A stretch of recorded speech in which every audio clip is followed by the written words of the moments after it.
اس نے کہا مزہ اللہ نے کس میں رکھا ہے؟ صرف دو چیزوں میں، ایک خدا کی راہ میں لڑنے میں، دوسرا روزہ افطار کرنے میں۔ آپ کہہ سکتے ہو کہ روزہ افطار کرنے میں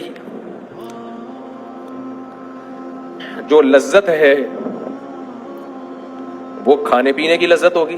اس بزرگ کا مطلب وہ لذت نہیں تھا جو ہر بھوکے اور ہر پیاسے کو کھانے اور پینے کے وقت حاصل ہوتی ہے۔ یہ جو روزے دار کو افطاری کے وقت لذت حاصل ہوتی ہے، یہ وہ لذت ہے جس لذت کے حاصل کرنے کے لیے دل میں اللہ کی محبت کا ہونا ضروری ہے۔